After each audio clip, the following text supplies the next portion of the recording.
Do not die in their war. This is what Delefaro Timi has been shouting for a very long time, especially concerning this Fubara and Tinubu's matter.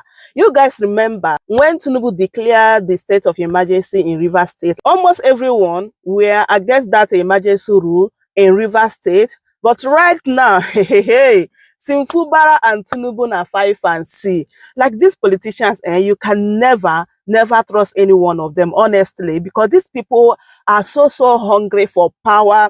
They can reduce themselves to zero in order to, keep that position, in order to retain that power. Fubara visited Tinubu in Lagos, and this has raised like a lot of eyebrows, a lot of reactions from people. People are kind of disappointed that this is the someone that we are fighting for. At the end of the day, he's telling us that we are fools. And they even said that who told us to fight for him? This is the reason why, sometimes I'll be laughing at people that are fighting for these politicians. Like, these people can never trust them.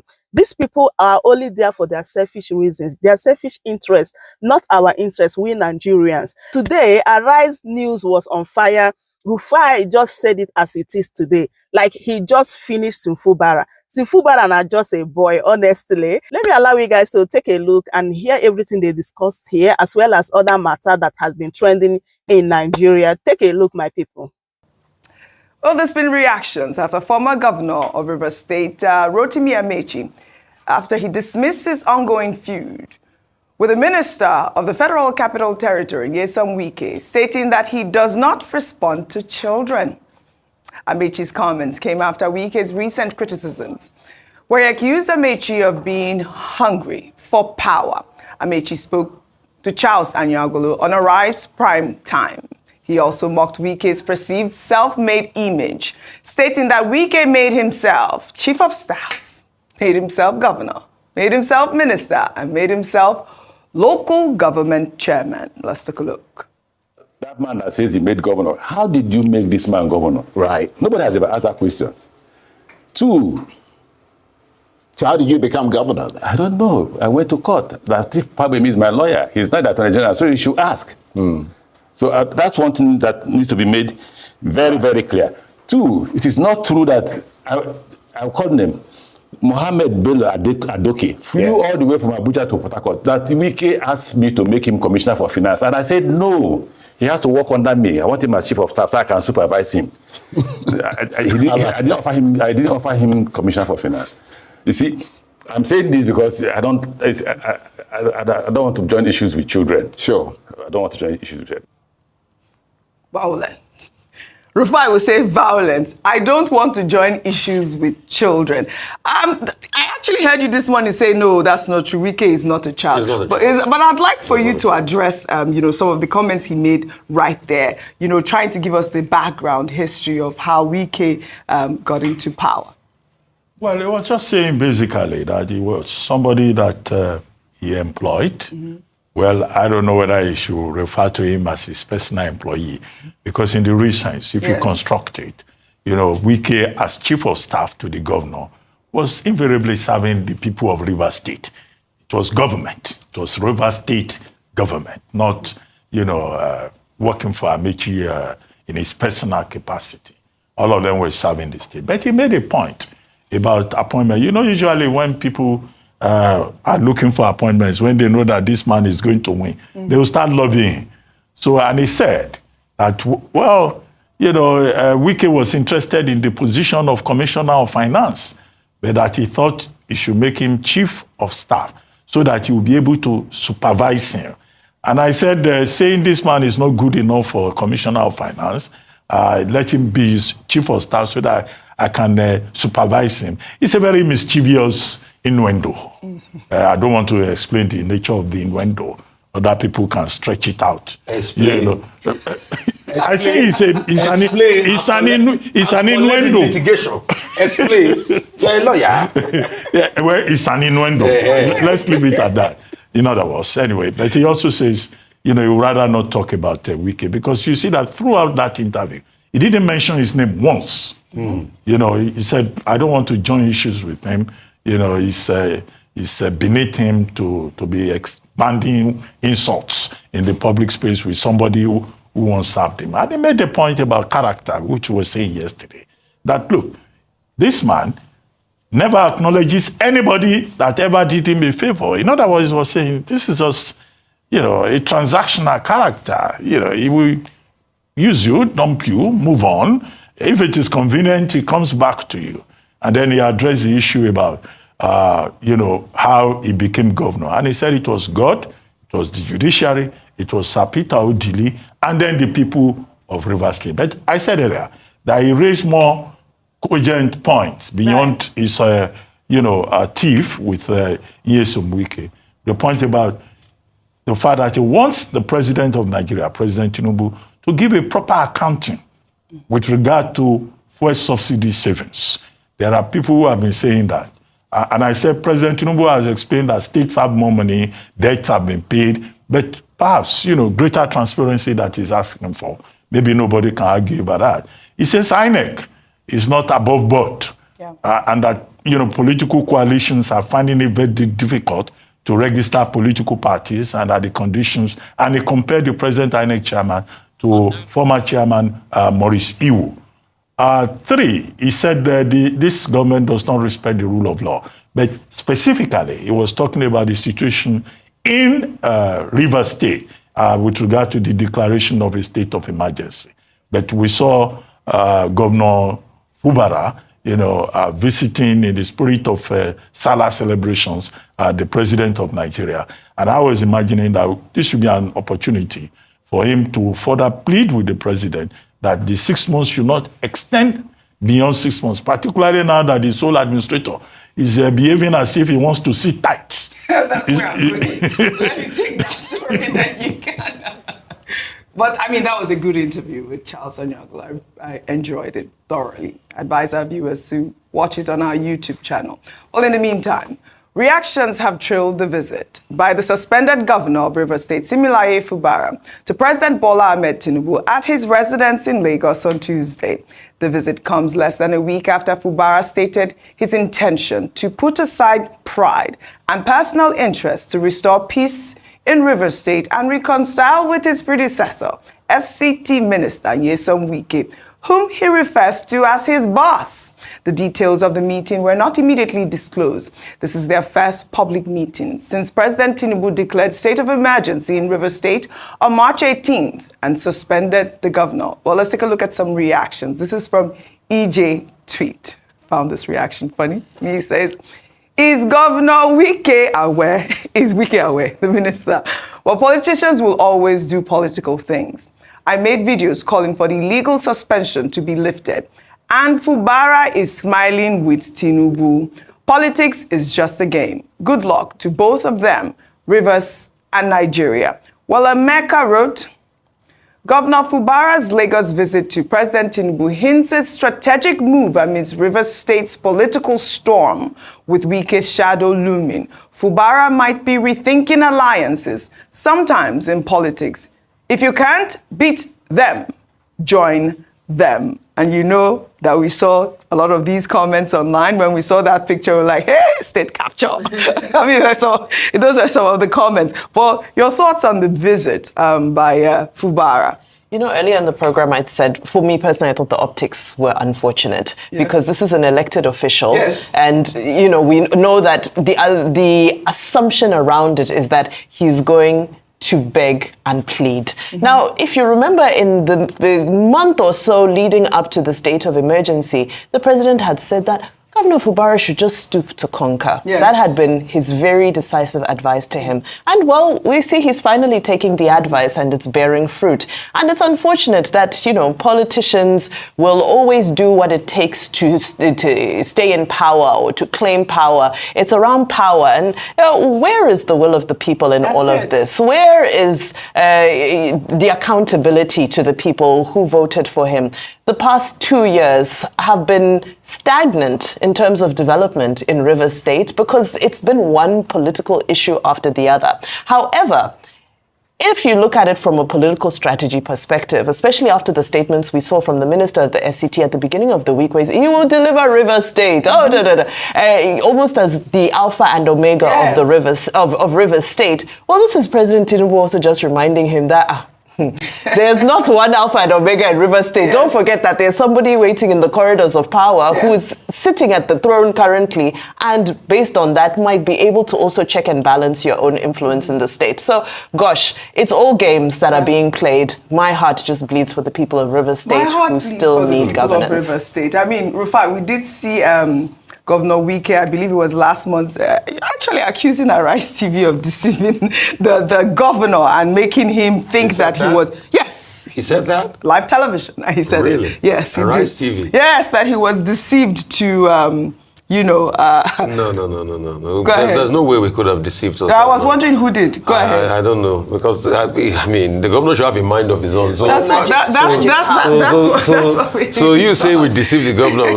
We're probably giving us too much metaphysical power. Yeah. So how can we deceive? What do you make of the optics there, though? It's a very wrong optics. Yes. You know what the optics reminds me of? It was just like Miranda in Lagos State singing and thanking them after she was pulled out of office.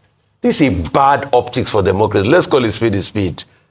In fact, this is one of the saddest days for democracy with this optics.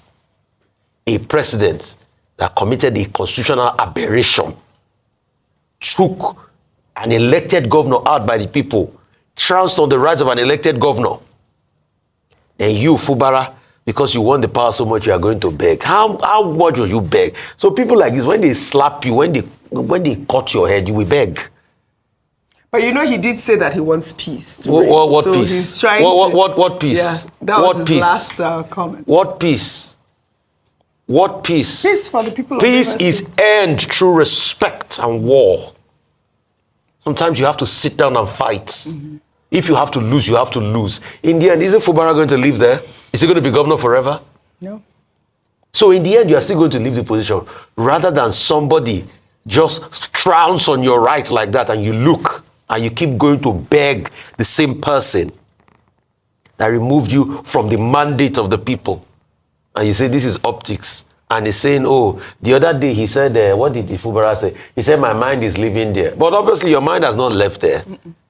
If they did state of emergency against you, what you should do is bid your time. After, if they don't give you back, so be it. But he also has something to lose, and it has shown. Oji, you need to stand for. So why do we praise President Tinubu today as last man standing? President Tinubu, if the script were flipped, would never, the President Tinubu, and I know, and I give him his respect today. I don't agree with me on many things, but I respect that man called President Tinubu. If the tables turn, the President Tinubu, I know, will never cower. And that's why I respect it. That's why it was called last man standing. He will never cower. Right. He will never grovel. Jagaban. He will Jagaban. All right. Jagaban. All He right. will stand on his rights. And that's what we expected Fubara to do. You thought it was easy for President Tinubu to fight the might of the central government like Olusegun Obasanjo and the character like Olusegun Obasanjo then. It wasn't easy for him, but he stood his ground. You thought it was easy for him to stay in opposition all these years and fight the might of the PDP before he finally gained one against it. Give him his credit. I'm giving him his credit when it doesn't mean I will not criticize him tomorrow. I'm giving him his credit today. Right. If the tables were turned, President Tinubu will not do this. It's Tinubu I know, and that's why I respect him. In any case, we don't have a readout of the content of their meeting.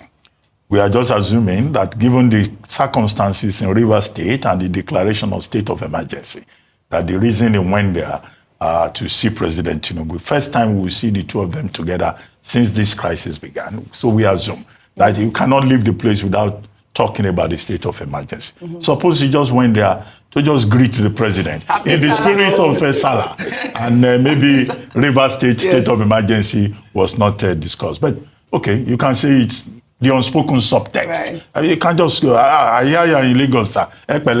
Well, there's a story that he met him in London too now. So, and there was this Dobale thing going on. We don't have a well. readout. Yes, we don't exactly. have a readout of what transpired. Yes. So we can only... As what? He's a suspended governor. Interesting Where is the times. bona fide? He is still the governor of the Mike, do people. you know how suspended many more governor. weeks we have to wait for this suspension to be lifted? Is it 6? Or is it already 6 months? I keep asking every time. No, it's in It's from September. March, September. The Okay, state we're of waiting. emergency was March 18, So we have a 2025. few more months to still go. have time. Well, we'll continue to follow up on the story as always. Well, President Bola Ahmed Tinubu. It's beginning to enjoy it. Where? Who is that? The sole administrator. You were going to say that. I said it. Wasn't it his wife that You was... have to go and greet the president. Please, I'm still here. That man is beginning to over-enjoy the place. It's a case of the Lord has done it finally. Finally. The Lord has done it. You never expected it. Never expected it. Well, all right. Well, in the meantime, President Bola Ahmed Tinubu also hosted Governor Ademola Adeleke of Osun State, along with his elder brother, billionaire businessman Adedeji Adeleke, and Afrobeat superstar Davido, at his Lagos residence. Photos of the meetings have since gone viral on social media. Governor Adeleke shared the photos on his X account, stating that the visit was a courtesy call ahead of the Salah celebration. The presence of Davido at the meeting garnered significant public interest and was seen by many as a symbolic moment of unity and intergeneration bridging.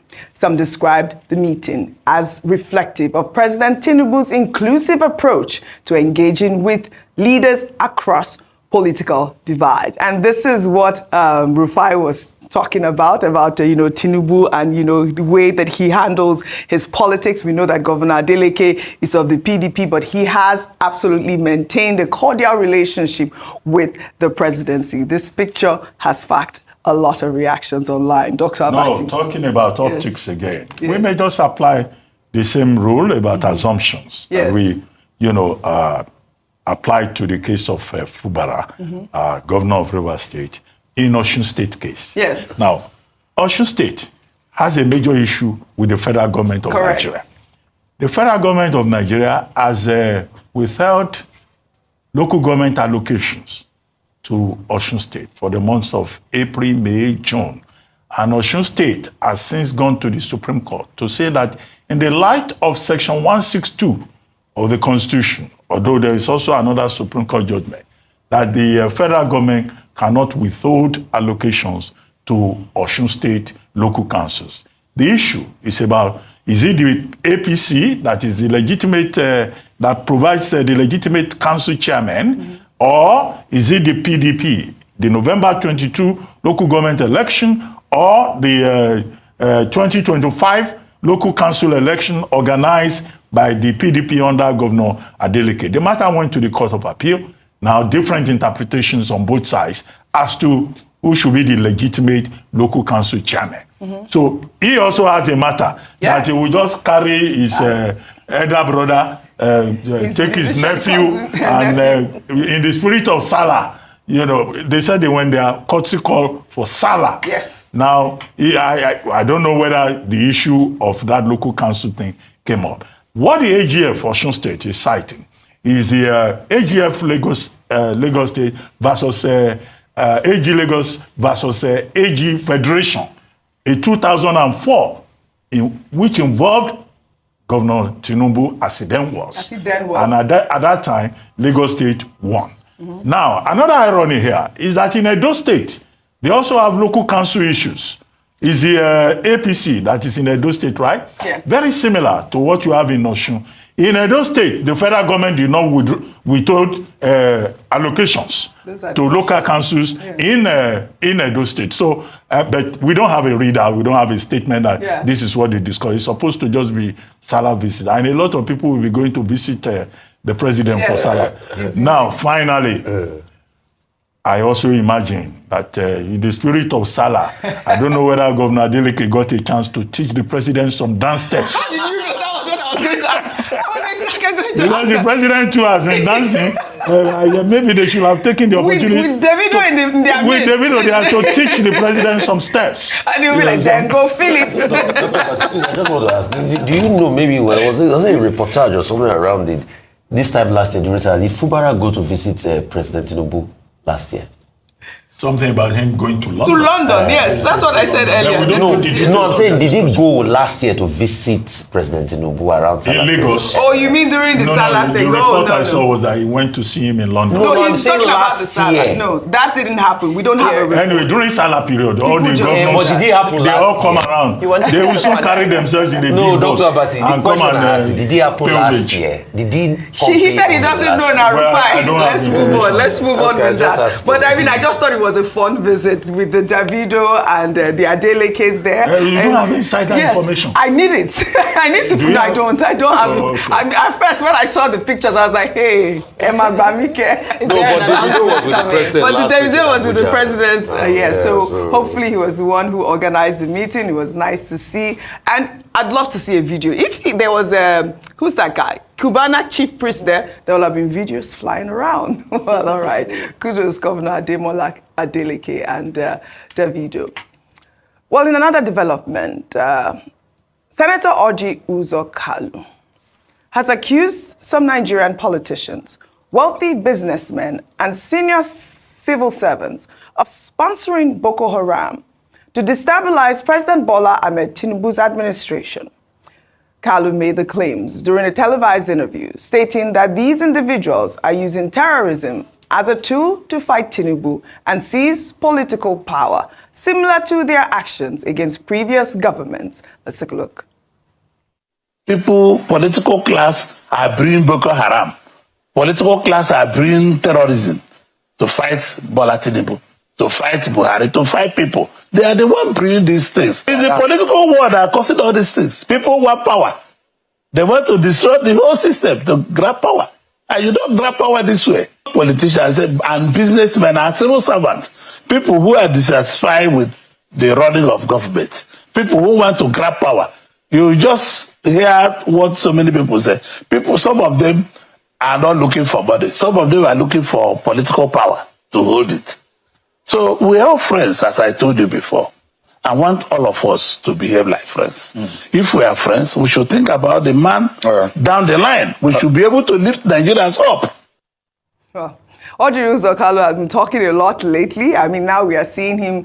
He's not the first politician who has accused politicians and, wealthy businessmen of sponsoring Boko Haram. But this rhetoric is quite old. I mean, this is not the sort of engagement that we want to keep hearing. We need to find out who they are. If they are, provide proof. I mean, just stop saying it, just blanket statements like that. Dr. Abati, I'd like for your comment before I take this story in Delta State on this. No, you've already hit the nail on the head by saying that, look, we have been hearing this over and over again, that certain influential persons are behind Boko Haram and that they sponsor Boko Haram.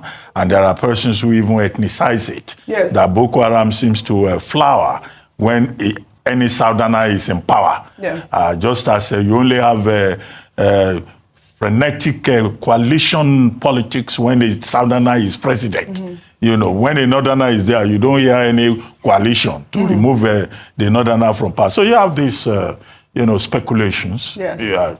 Don't let us be categorical. But the thing is that in a country that has intelligence agencies, it should be possible for people to be identified. Who are those powerful people behind Boko Haram? Who are the people sponsoring them? We have the Financial Intelligence Unit. They track, a movement of illicit international financial flow. There's something like that, and there's a structure for that. Okay, why can't they identify those people that pass money to the insurgents, to the bandits, to the terrorists? And why, is it that the other security agencies have not been able to identify these sponsors? Otherwise, it will amount to scaremongering. Yes, this is what Nigerians want is peace, security. They want to be able to sleep with two eyes closed, whether it's in Maiduguri or in the Middle Belt or in Owerri, in Imo State, or where's that village? In Cross River State, so that, we can all feel very secure in this environment. That's all we need. So all this, some people are sponsoring, some people are sponsoring. Are those people ghosts? Identify them and bring them to task for their criminality. Absolutely. Well, in the meantime, speaking about security, tensions escalated in Abraka, Delta State on Monday as security agents allegedly opened fire on unarmed residents protesting a surge in kidnappings that has rocked the university town. The protest, now in its sixth consecutive day, had remained peaceful until the arrival of heavy armed security personnel, including soldiers and police officers. Eyewitnesses say the agents fired warning shots in an attempt to disperse the crowd, sparking panic and injuries. Let's take a look.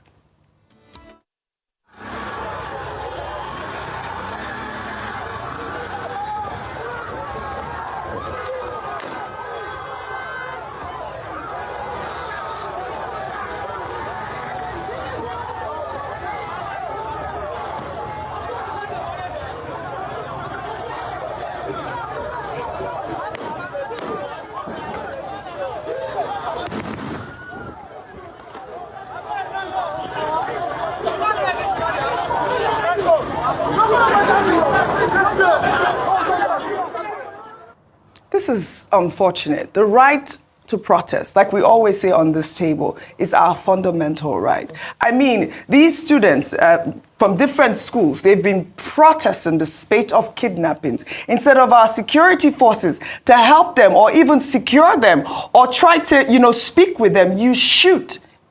Thankfully, there's not been any reported deaths, Vimbai. I mean, unarmed young people who are protesting for a very deserving cause.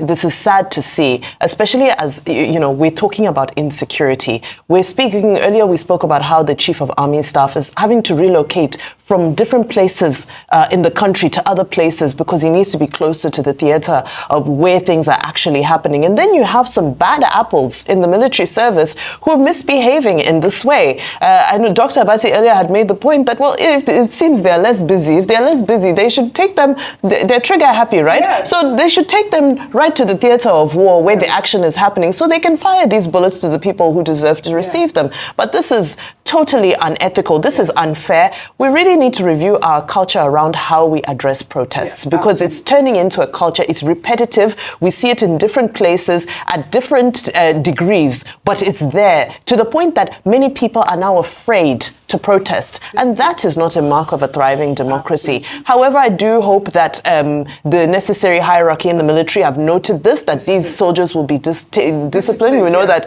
the army is all about discipline and following the code of conduct. And, if they are less busy, like I said, take them to various areas. We have a list of places where they can go and be kept very actively engaged and they can fire bullets and, if that's what really excites them, because this is not fair. Well said, Vimbai. We are waiting response from the army. Our students need protection. Those soldiers should recognize that the right to protest is a constitutional right. Yes. Number two, why are we always using soldiers to do police work? When you use soldiers to do police work, a soldier will not waste bullets. They will tell you that a bullet is very expensive. They are trained to kill, not to maim people. The police should be allowed to do their work. And finally, the Chief of Army Staff, who is fighting terror and leading from the front, should identify those soldiers. Absolutely. I recommend that they should be posted to Benue or to Sambisa Forest or to go and fight eastward, since they like to carry guns and harass people. Let them go and fight in real battle, not disturbing students who are exercising their constitutional rights. Constitutional rights. Our students need protection. We'll take another story now.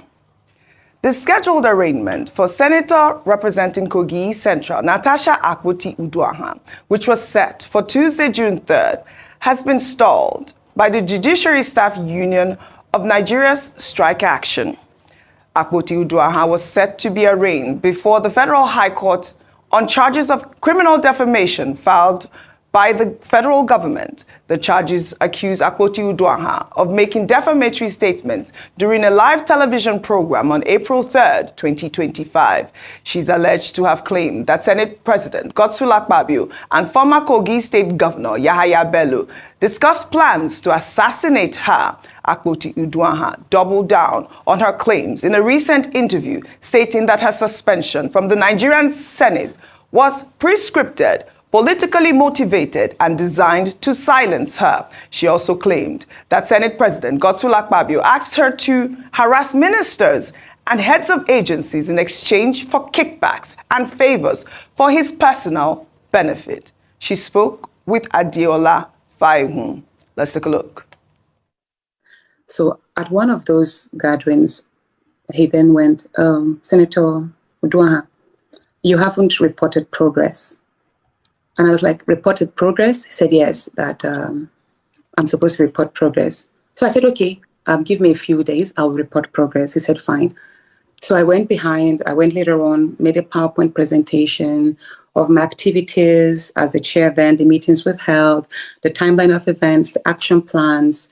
And then I went back to him and I was like, okay, sir, I'm ready to tender my progress report. And then he went, okay, where is it? And then I opened my laptop and I was like, okay, this is it. And he laughed. And I was like, oh, why are you laughing, sir? He said, don't I know the meaning of reporting progress? And I said, I thought it's to give you a feedback on my activities so far. And then he now referred me to a senior senator. He said, why don't you go meet this person? I later on went to the Senate president. I was like, sir, I understand what report progress means, but unfortunately, I can't do that.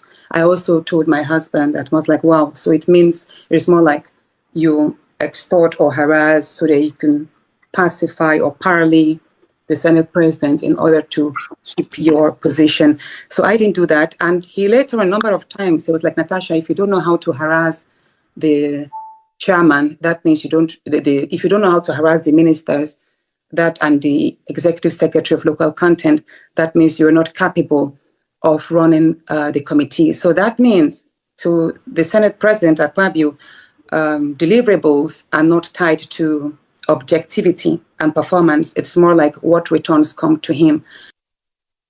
All right, this is another loaded allegation by suspended Senator Natasha Akpoti-Uduaghan. I mean, there's been conversation whether or not she was allowed to grant this sort of interview. I know that there is a gag order on conversations surrounding her defamation lawsuit. I guess, since the judiciary workers' strike has been called off following the intervention of the Chief Justice of Nigeria, there will be a new date for her arraignment, and, the arraignment is still pending. But there's a lot of, moving parts to some of the allegations that she made here. As we've said always, the case is in court. We'll continue to follow up on the story. Shall we take our good news report now? On Tuesday, June 3rd, in a significant show of appreciation, President Bola Ahmed Tinubu conferred Nigeria's third highest national honor, Commander of the Order of the Federal Republic, on billionaire philanthropist and Microsoft co-founder Bill Gates.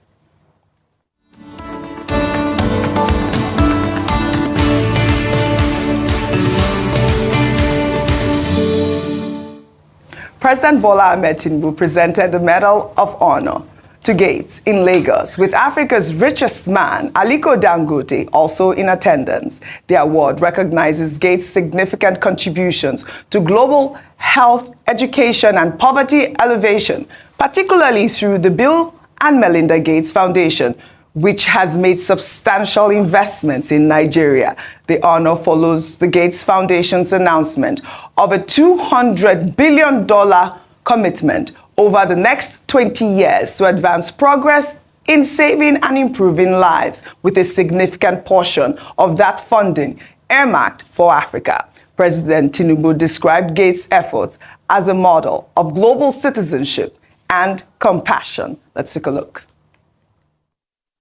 All I need to say is thank you, Bill Gates, for your indivisible commitment to humanity.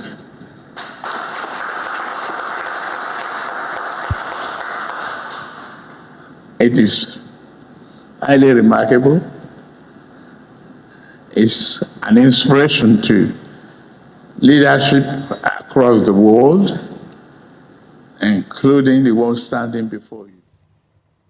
What an amazing honor. The Gates Foundation has a long history of working with African partners to improve health outcomes, develop vaccines, and strengthen systems, contributing to saving over 80 million lives through initiatives like Gavi and the Global Fund to fight AIDS, tuberculosis, and malaria. This is such an amazing news. I know that Gates is here for other initiatives as well. Everyone has congratulated him, including Africa's richest man, Aliko Dangote. We all congratulate him here. Well, that's... Welcome to Shamrasi.